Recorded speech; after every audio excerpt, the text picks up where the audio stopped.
I can do that. Um, so the weather's got to be good there. Weather's Um, nice today.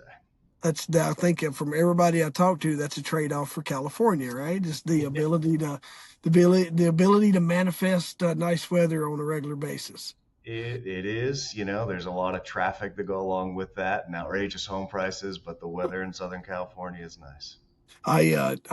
Virginia, so I'm all the way across, man. Virginia, this morning we had about 2 weeks of 70 and 80-degree weather, and this morning it was 29. Yeah.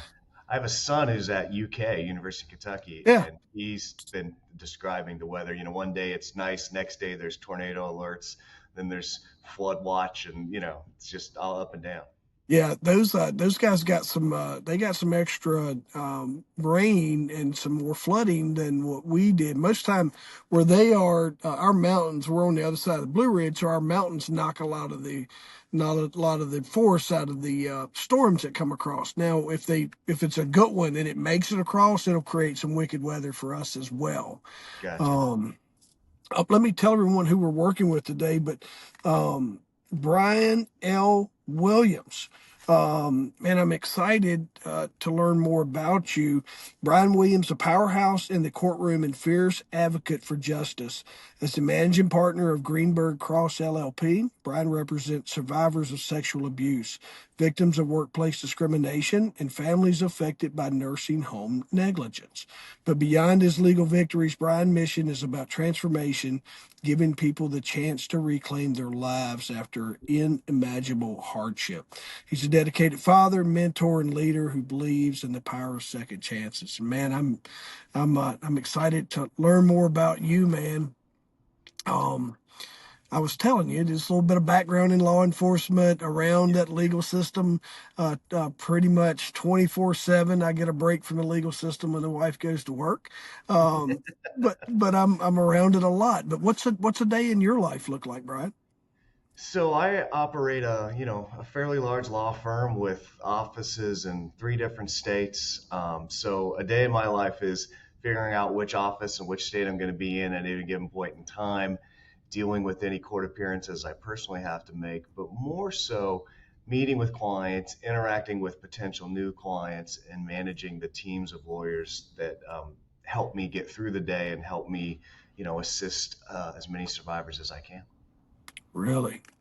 Um, Kind of walk us through maybe last year's caseload around this time. Let's don't talk about. I don't know if we can talk about Carrot, but maybe give us an idea of like what that maybe looks like um, for you from your casework, but then what kind of led you into the work that you enjoy doing the most.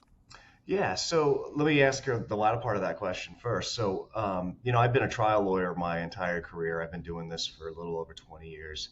I started out on the defense side, handling cases in a law firm that I own myself. And I was doing, well from a financial perspective, but I found myself, my job was literally to handle civil cases on behalf of people who had done something wrong, like gotten in a truck accident or whatnot. And my job was to keep that plaintiff from getting as much money as he or she wanted. And that started to wear on me. It didn't fit me as a personality. And so I just literally woke up one day and I told my wife, I'm like, hey, I know we got 4 kids and a mortgage and all that stuff, but I don't want to do this anymore. I want to close my firm. And she kind of looked at me funny and then became accepting of it. And so I went off and started over essentially and became, what a plaintiff lawyer, meaning that now I get to help people who have been wronged in some context. I'm a civil lawyer, so I can't put bad guys behind bars. I'm like your wife.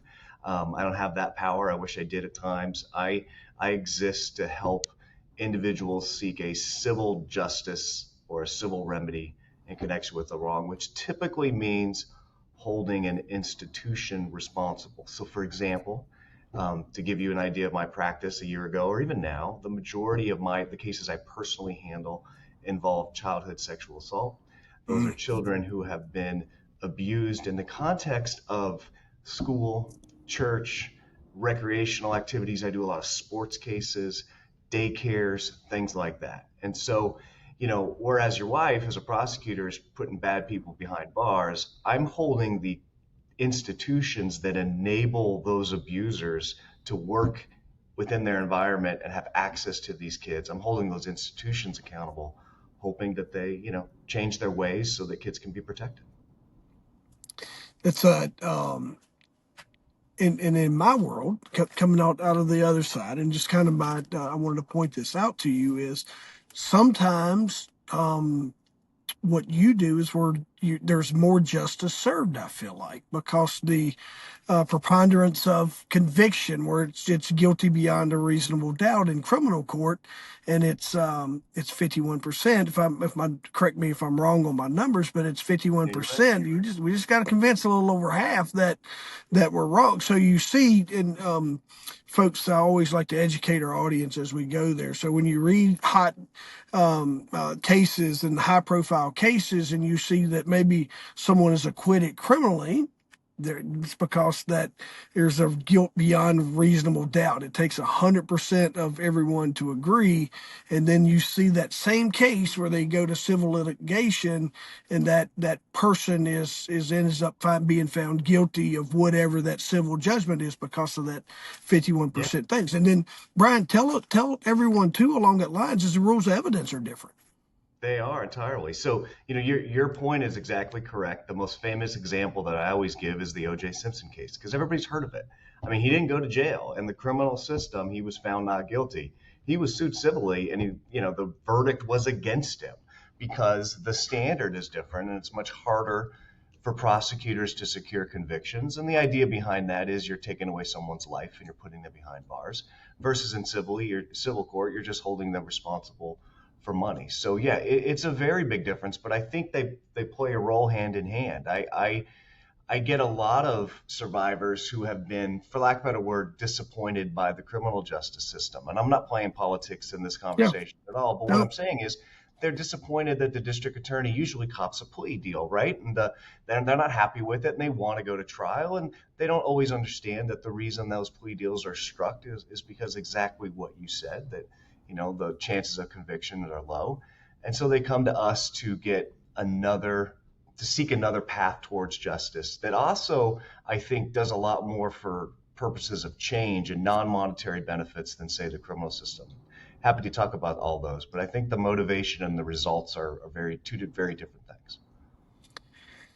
And and it's kind of like what I said there earlier is justice gets to come from all sorts of different angles. And we've overlooked that. Like you get into some of your cases, like where Capone is a great example of all the racketeering, all the moonshine, all the prohibition, all the guns, all the stuff, all the murders, but he ends up getting caught up in tax evasion. Right. Um, and when you look at the civil side of that, that's where the it's just really I wanted to put that out there because there's always people that I encounter that have uh, the criminal justice side. And again, you pointed it out, Brian. I don't want to be political, but that system gets overloaded sometimes, and it is a um, I think I've said this a couple times to where I'm like I wish that turnover in that industry was acceptable, to Yeah. where you went in, you did 5 years, you did 10 years, and you moved on because there's a rinse, wash, and repeat, rinse, wash, and No, you're repeat, rinse, wash, and 100% repeat correct.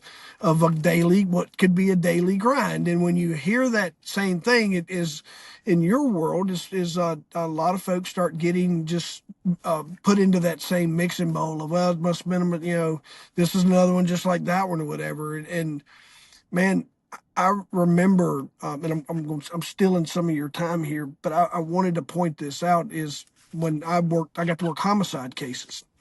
And I remember my mentor, David, he had told me one time, he said, listen, when you're working this homicide case, he says, you owe the victim's family to go and do your due diligence, to learn all you can about them and what they did for a living and their people, and just get to know them as a person, and then back just kind of keep working your case and adding in all those layers. And man, he taught me a lot about, and the biggest thing was That's a person, and we owe it to them to help them find justice. Absolutely. Yeah, look, the perfect scenario for me is, you know, great people like you and other first responders arrest the bad guy. Great lawyers like your wife put him behind bars. And then the case makes its way to my office, and we hold, if there is one, an institution that enabled that sexual abuse to happen accountable. And that institution changes its behavior because of what we do, right? That's ideal, right? It's what we strive for. But you're right, it doesn't always happen. There are times when I can't carry my end of the bargain on that. There are times when the district attorney's office can't carry its bargain, part of that issue. But if we all work together with the context of doing what we can for this person, this victim, the survivor who deserves justice, then, I can go home every night and say, look, I tried. I'm trying to do the right thing. I'm trying to do the right thing for the right reason and help people who really need it. And you mentioned helping your client move from survival mode to reclaiming their power. Absolutely. I use Um, it all the time. I think it's I get to, in my cases, again, I don't put anybody behind bars. I sue civilly, and the end of a civil case typically involves a check, right? A monetary amount of money. And everybody likes that, and it does allow survivors to move forward and get the medical care they deserve and things like that. But what I always tell my clients that the most important thing at the end of these cases is that you're getting a check. Ignore the dollar amount. The dollar amount could be 1 cent. It doesn't matter. It's the symbolism of that check, which is the other side saying, I'm sorry. We yeah. did something wrong to you. And then I get to hand that check to my client and say, look, you have all the power. You forced that school, church, whatever it was, to be accountable. And you reclaimed your power that was taken from you as a child. Be proud of yourself, give yourself a pat on the back, and go forth and conquer the world. Yeah. That's um that's a big deal. And I see that um a lot with victims, and you don't realize how much that carries on Yes. into their life and into their everyday. And I've had some amazing guests on my show that get into sexual trauma, sexual abuse, childhood trauma, things along those lines, and just sharing their story and talking about that ultimate second chance. And um, so you're spot on with just I think they learned to. I think Susan Snow summed it up the best. Is I don't think I'll ever get over it, but I learned to integrate it in my life and deal with it every day. And she had watched her dad. Her dad had died at a young age. Nothing sexual about her ways, but like I just remember her summing that up. Yeah. Brian, how many? Let's get into Brian, the leader, and you have this team. How many staff are you overseeing right now, or what does that look at from your structure?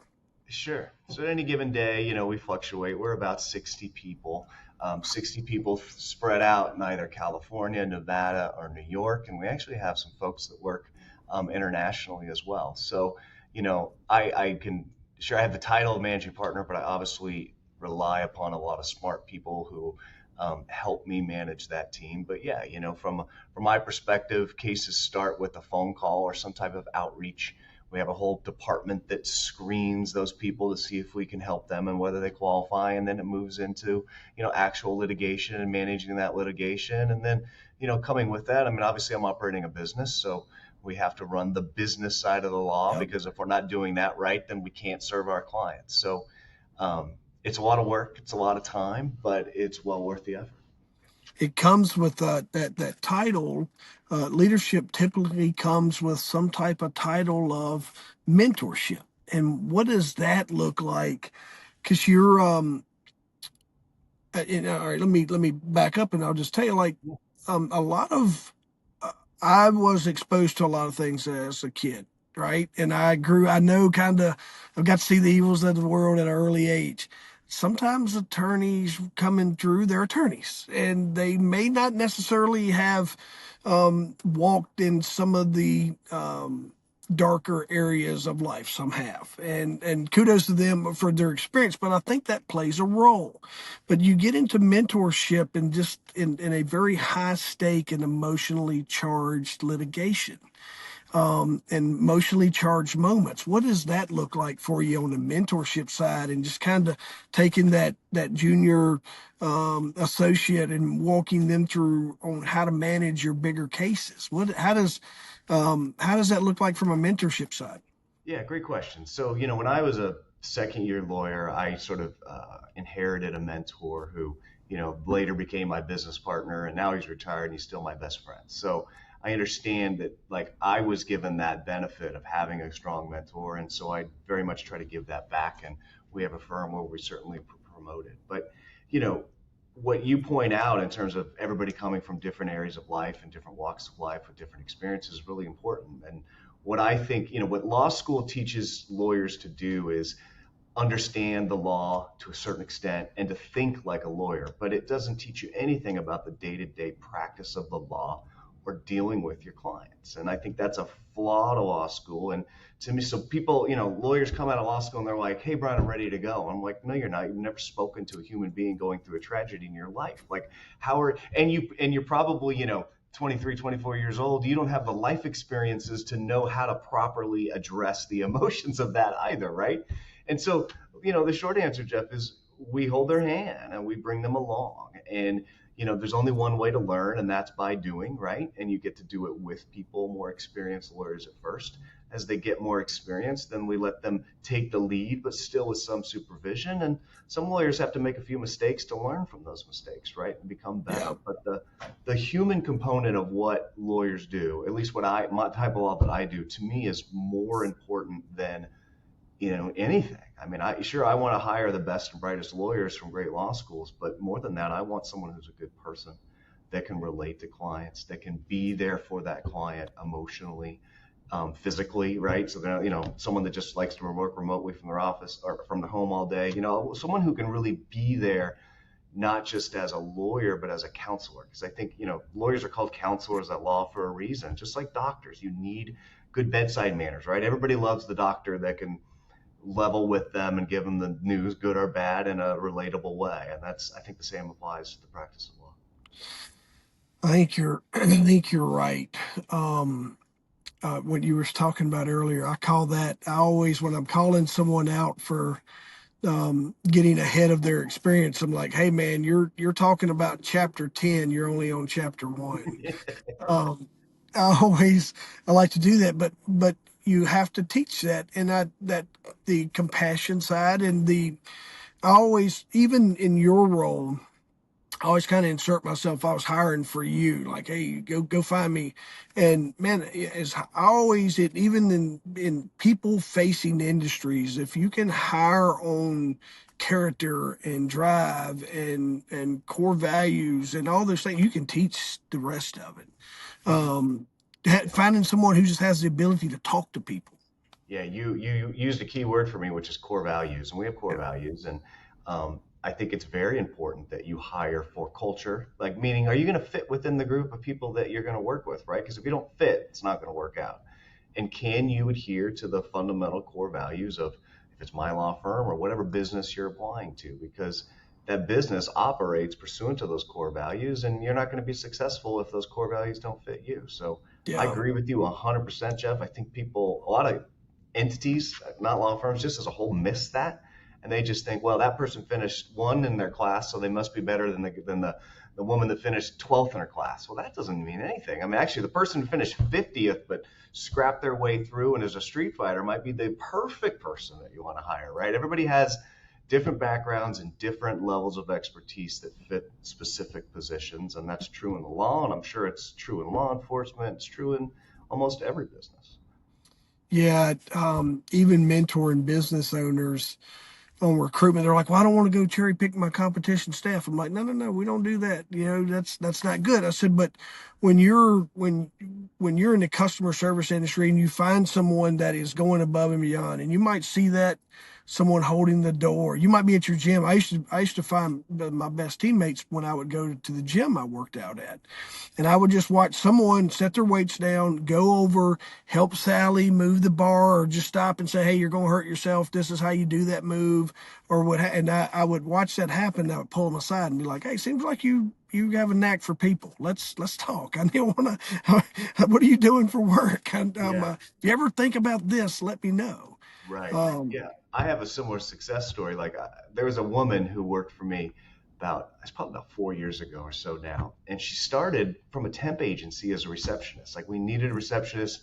We couldn't find one right away. So we got her as a temp. She was great. Kept her, hired her full time as a receptionist. Quick, we realized that this woman was fantastic.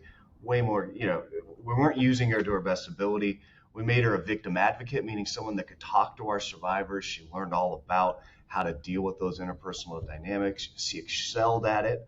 She then became a paralegal in my firm, got certified. She was so good at being a paralegal. She's in law school now. And I can't wait till she's done with law school because she'd be the first person I would hire because she is just the most personable, well-mannered, hardworking, driven person, individual that I can think of, yeah, at least off the top of my head. And, she's a fighter and she's fought from a temporary receptionist and now she's bettering herself by going to law school and she wants to rule the world one day. And ain't I that want to be crazy? along that. I want to be along with her ride. That's a really neat story and testimony of that like with her and finding that and you recognizing that and owners we screw this up we may not be ready for that rock star, but that rock star is you saw that like we're not using her to potential, and if we can't figure this out she's going to leave. And because Exactly. good people, if you leave them beating their head against the wall too long, and trying to find stuff to make themselves busy, they're going to exit. So A just 1,000%. Excluding, going further from my example, you're right. Every employee that's going to be successful has to have a career path, has to see the future for him or her, and you got to provide that. And if you don't, it doesn't really matter what you pay them. It doesn't really matter, how many days off a year you give them. They're going to want to progress as human beings, and you either progress with them or you lose them. I yeah, you're spot on with that.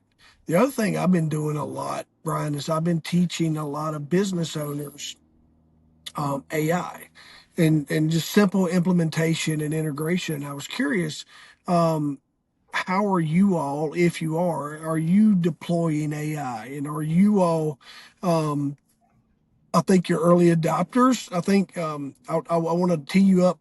This is with my opinion, and I always use this when I teach. And I go, "How many of you in this room?" Because I turned 50 this year. I'm like, "How many of you in this room remember when the internet came out and the guy that used to sell you the paper ads said, 'Hey, this is just a fad. It's going to go away.'" And I said, I want you to reach in your pocket and find that thing that you call and text on, and I want you Right. to look at it for a second. Hold it in your hand. And I said, we went from that situation to social media advertising, to our smartphones that we carry in our device, and now we're into AI implementation. And if you go back, if you remember the advice that internet person gave you was early adopters is absolutely going to win and be light years ahead of everyone else. You can either listen to me or you can take the advice from the paper guy, right? Right. So how are you guys using it now? Great question. Great topic, Jeff. I could talk about this all day. But yeah, look, I am not the most tech savvy person. So when I first started hearing about ChatGPT, I don't want to say I was a naysayer, but I was like, not a big deal. And then, of course, you start reading more about it. And then I went, downloaded it one day and I was like, this is pretty neat. This is going to work.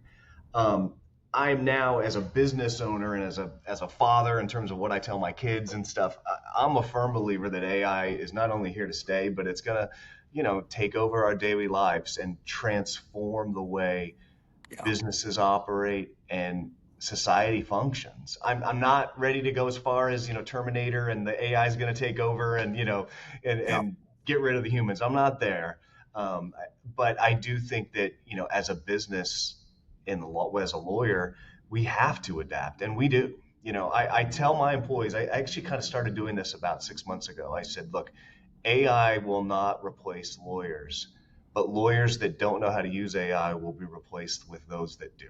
there And you I go. firmly believe that. And we are heavily investing in different AI software platforms to help us in every facet of our business because it's good. It allows us to serve more clients. It allows us to serve our clients better. It allows us to serve our clients more efficiently. And yeah, you have to double check certain things, and it does hallucinate at times, but I mean, it makes less mistakes than human beings make. Yeah. You just have to, as lawyers, we have to add the human component. It's kind of what we started, right? There's never going to be a person in a courtroom let me take that back. I don't believe there will be an AI robot in a courtroom anytime soon arguing to a jury whether someone should be convicted or not and be held Mm. responsible. You're always going to need a human being for that. So somebody like your wife or someone like myself that can go in and tell a story on behalf of that client and relate to those human beings who are your jury members in your courtroom. But that doesn't mean that my preparation of that case cannot be done or assisted heavily by artificial intelligence because it's suited for that. And you know, I think there's uses for AI in every industry. I think AI will eliminate certain types of positions, repeated tasks and whatnot. And as human beings, we all have to adapt because they're investing billions, if not trillions of dollars, over time in this product, right? And it's not going to go anywhere. And so let's figure out how to use it and use it for good, hopefully in a good way. I'm sure it'll be used in some nefarious way too, and there'll be whole new levels of crime in the future that don't exist now, and all kinds of things that none of us see coming. But yeah, I'm getting on the train. I'm full steam ahead. I have an AI task force in my firm. I have a group of lawyers and staff members who are really into it. And so when I get pitched a product by a company, I send it to my task force and I say, hey, tell me if this is good or not. And if people want it, I'm going to pay for it. If people don't, then we move on to the next product. You hit all the keywords that you'll find when you sit in a room full of Google engineers. Yeah. Human in the loop, right? That's I've worked in some classes where they were there and listened to their presentations. They listened to mine. Um, they're big on human in the loop, and they say exactly what you said. And um, someone using AI will replace you. It's not going to replace you, but someone using it will. Those are the two really, really deeply rooted themes that you're going to find. Right now, there's an awareness phase, and I'm a tech. I geek out and stuff. As soon as I heard the word ChatGPT, I was like, and it'll do stuff. I'm like, yeah, let me see this. I gotcha. It absolutely accelerated my business. And to speak to what you talked about, to layer in that person who's reluctant, I think it was a chamber of commerce, and they were talking to me, and they're like, I'm like, what's the worst thing you like to do, or you hate to do? And they're like, emails, Jeff. I spend 3 hours just trying to come up with content and get the email, and I go, so I asked her boss, I said, how do you make your money? In emails or on the phone with clients and creating better relationships and events and things like what you're talking about is the repetitive task that we can automate or that we can use AI to do frees us up to where we can focus on what makes us the most money. Yeah. You're exactly right. I mean, I use this example from a law firm. What people see on TV, the law involves a lot of documents, thousands and thousands, sometimes hundreds of thousands of pages of paper, right? I could pay someone to review page by page those documents, or I can insert it into an AI platform and the AI platform will summarize it and tell me what's in that in seconds. It's like, Yeah. why would I do that? And why I could use that employee to do an actual human task that is more involved and more productive and leads to a better result for my client. And I can use the AI platform to review thousands of documents, most of which are relevant to the particular case. I mean, and that's just a law example. Those exist throughout I think every industry in our country. And I think I look, it's here. It's not going anywhere. People need to change and adapt to it. It doesn't have to be scary. It can be exciting. You can. How's your courts adapting to it, Brian? Are they open, receptive? Good. Listen, I think there was an article I read just the other day about how judges are starting to use it to fact check, not only fact check, to check the law that certain lawyers are arguing, and that there'll be a day when a lawyer is in front of a judge making an argument, and that judge can type in some things on a screen and find out if the lawyer's being accurate or not, right? As Yeah. opposed to having to, in the old days, break out a book, read the case, figure it out. I think lawyers started out poorly with AI and it kind of got a bad rap. There was some highly publicized examples of lawyers submitting Yeah. briefs that AI wrote, and it cited the cases that didn't exist. Because I that's the use thing that in my about, training, Brian. yeah, yeah. And so that's just, you can't do that. You, as a lawyer, you can use AI, but you got to double check it. I think the lesson that and I learned this because, again, I'm not a tech person, but as explained to me, is the problem with AI is that it will always find an answer, right? It's a Yeah. model that is premised on if I'm asked a question, I will give you an answer. It doesn't know right from wrong. It just gives an answer. And so at times it'll hallucinate. And I think in the law, some lawyers got in trouble with that in the beginning, but I think it's happening less and less because we learn from others' mistakes. But it is being used. It's being used all over the place. I have, to speak to the parent side, 12 and almost 13, and then I have a 15-year-old. They do AI projects for me. Like I'm big. I'm like, don't use this at school. It will absolutely um, create havoc. They're both honors, all the things. I'm like, we're not doing it there. So, but when you're with me, I want to teach you how to really dial this in. My son was struggling in algebra and he kind of suffered in silence, and I busted him. And I was like, he goes, well, Dad, I thought I was just supposed to get it right. And I go, listen, and I know you probably come home and you're like, my dad can't help me with this. My mom can't help me with this because and he's right. I said, but I got a friend that can, and we sat down and we went through it. I was like, teach us this, and I had ChatGPT came to life and examples and all these things like that were, and then we was able to create some like more testing type stuff where he was able to just get extra practice and extra work. And I want Yeah. to take that a step further for you on the educational side. As I had someone I was in a business meeting and they found out like, oh, you teach AI, and I'm like, yeah, and they go, well, how do we keep our kids from using it at school? And I go, why would you? Yeah. And they were like, well, this is teaching, it's this, and she goes, we can convince the kids not to use it at school, but the parents give it to them at home. And I go, listen, I grew up rural. um Everybody tried, like, and I said, these are my people, and I can tell you, if I went home with a bunch of homework and my mom had the option to get me to learn from ChatGPT, that's absolutely what she's going to do. So I reversed it, Brian, and I said, what about doing this? And she's an English teacher. I said, why don't you have your class come up with, give each kid a character and put a story name on the board, and give each kid a character and have them write their character into the story and to speak to what you just said. And she was like, well, why would I do that? I said, because then they got to proofread it. Yeah. Then you take their content that they've created for this amazing story that's going to become the storybook of their class. I said, but they got to factually check it. They got to make sure the grammar's right. And I said, then you get to teach. I said, you just need to stand in a different spot in the room, let ChatGPT do what it's intended to do. And I said, and then you come along and just guide the conversation. And I think it was fell on very open ears, but Yeah. that's the mentality that you got to have with your teams in AI. I Is agree. was And you I got four kids and I worry about the educational component of it too. And I agree with you. And they're going to use it whether you want them to or not. So have them use it the right way and still gain the education that they need to.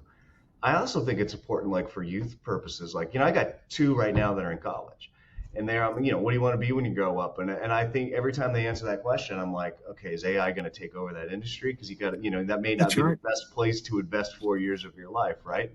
And, fortunately, I have one son who wants to be a sports broadcaster. I'm like, okay, you're good there. They're never going to have a robot on the sidelines, as example, but I think it's important. And I think colleges and the higher education are going to change what they do because you're not going to teach around AI. You're going to teach with it, and you're going to Yeah. grow, the youth of today into professions of the future where AI, I think, is going to be prevalent in our everyday life if it's not already.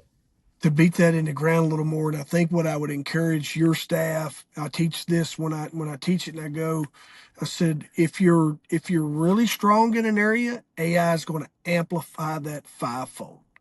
So if you're weak in an area, you can use it to teach you it's you're going to not find as much authority, but the things that you know how to do, Brian, as an attorney, the lady as a paralegal, the whatever, the authority that you've already worked and established, AI will amplify that Yeah, tenfold. I agree. Um, you mentioned your kids. How does father of four? How does how does that shape your perspectives on the work that you do? Well, I mean, a lot is the answer. When I handle cases on behalf of kids that are abused, I try not to, but the first thing I think of is when I look that child in the eyes, I'm like, God, that could be my kid, right? And I can't imagine a worse horror than being the parents of someone whose child went into something like that. And I had a meeting yesterday with a set of parents on an unfortunate situation. I looked at dad in the eye and I said, "Look, I don't know how you haven't, taken matters into your own hands with this person who was arrested. I give you credit for having that restraint, and I want to be there for you. I want to fight for you. You tell me what you want to do, and I'm there, right? Because it's unimaginable. So I think being a parent makes these childhood sexual abuse cases harder for me, in that I can't help but take it home. And my kids will tell you, especially now that they're a little older, that I'm super protective. My kids never got to go on summer camps and things like that because I'm not saying no one can send their kids. That's not my point. But for me, it wasn't the right choice to make, and I they understand. just sort of grew to accept it. And now they're a little older, we can talk about my cases a little bit and stuff, and they understand. At the time they were like, "Why can't I go?" And I'm like, "Just trust me, you can't." Right? So it definitely shapes me, but I think more than anything, it gives me a purpose. Like if I can, at the end of the day, at some point in my life, I'm going to retire, hopefully, right, and not work anymore. And if I can say at the end of that my career that I helped keep kids safer, then that's a pretty good use of a law degree, in my opinion. Yeah. And people out there think, oh, but civil lawyers are only suing for money. There's a truth in that. But the reality is that a lot of the institutions I change or sue, sorry, schools, churches, daycares, they're not going to do the right thing and change their ways unless people like me hold them accountable. That's And when right. I sue them and hold them accountable in a civil court, it often leads to change. Change is often part of the settlement process. And so it's not just about money, it's about creating an environment in which those that are supposed to protect our kids and those industries that are prone to having sexual predators as employees, because believe it or not, predators become teachers and youth counselors for a reason. They want access to kids. If I can hold them accountable when they make mistakes, they're going to not make the same mistakes in the future. You're we parent really similar. You've got it. It's just and it's listen, man, it ain't I've had to stand with button on my mouth and then get in the car and look at my wife and go, if those folks only realized that 4 blocks over there's utter chaos taking place in their city, they would approach this differently because you've seen what you've seen, I've seen what I've seen, but there's so many people that have not been exposed to that. They live in and I'm not jealous. I'm not mad. I'm not whatever. But but sometimes their guard is down too low Agreed. um, in those situations. Tell me. I want to wrap up with you, but I want to speak to. There's two things I want to learn about your. Let's do this one first. Tell me about your Fight for Survivors initiative. Yeah. Walk us through that. So what Fight for our law firm is called Greenberg Gross, and we practice in the area of law that we talked about, which includes childhood sexual abuse, and not just child. We actually represent a lot of adults who are abused too.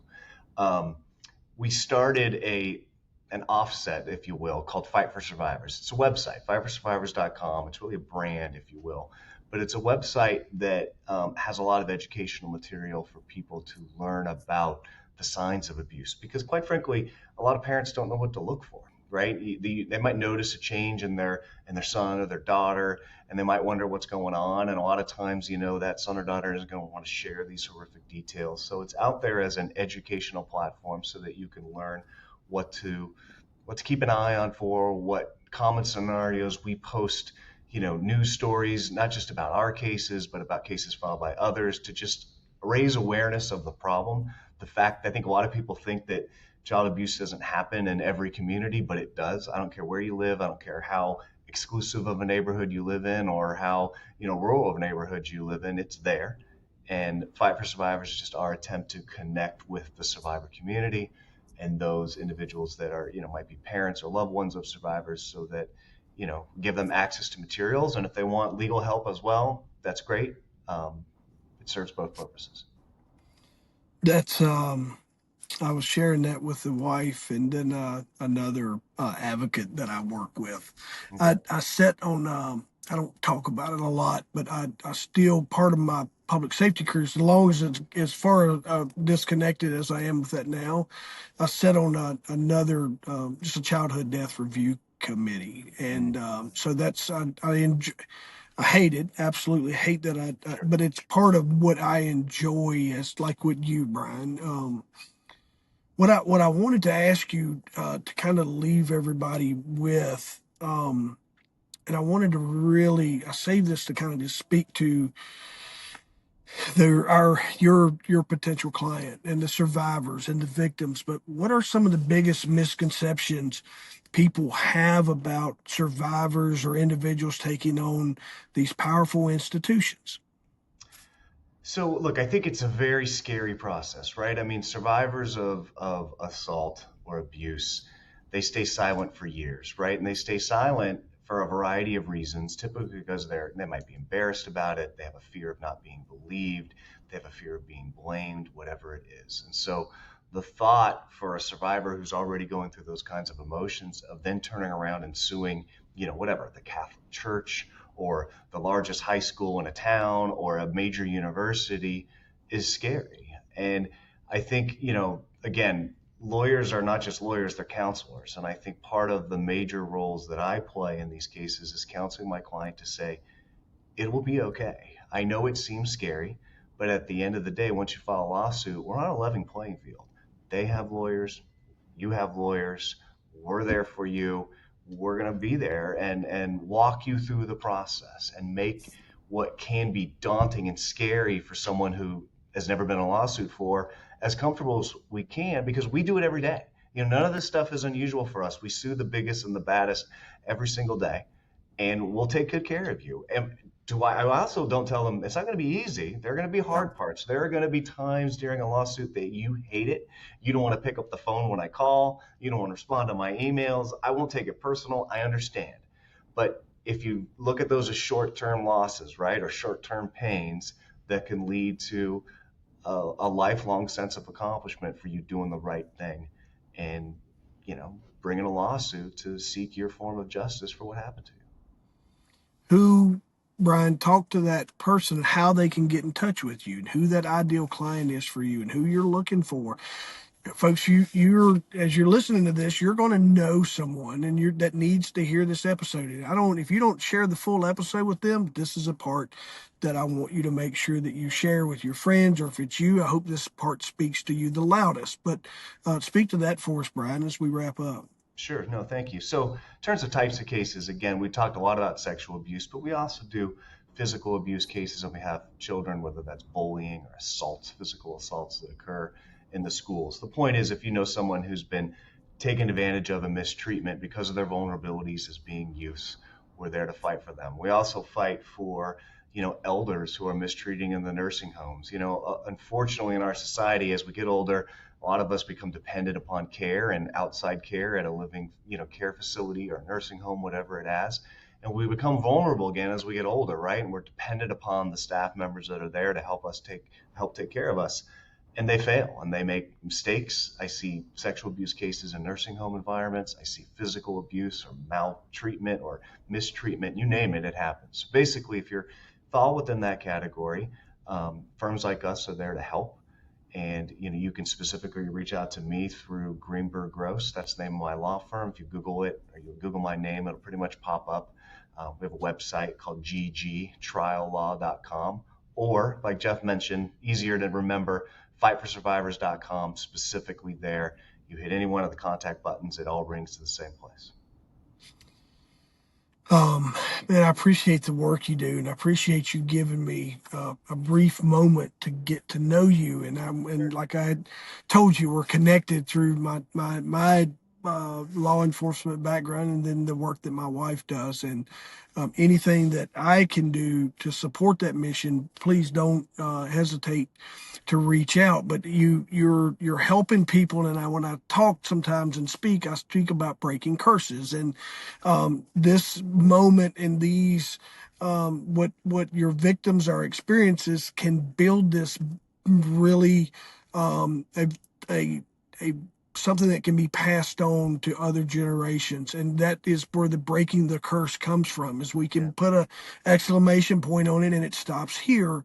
And then, man, through this conversation, and I say this a lot on my episodes at the right time, but you in the work that you do is giving people hope, and you get to wear that title of hope dealer, and that's a big deal in people's lives. It's just someone like you coming along and giving them hope that that they're Look, gonna find that better place. yeah, I'm honored to, be associated with that kind of title. I take it very seriously, and I'm humbled by it. It makes me feel good. I Appreciate you, don't Brian. yeah, I don't take these cases because I have to. I take these kinds of cases because I want to. Yeah, So hearing you say that, Jeff, means a lot, and this has been great. I appreciate you having me on. yeah, appreciate you being here, brother. All right. All right.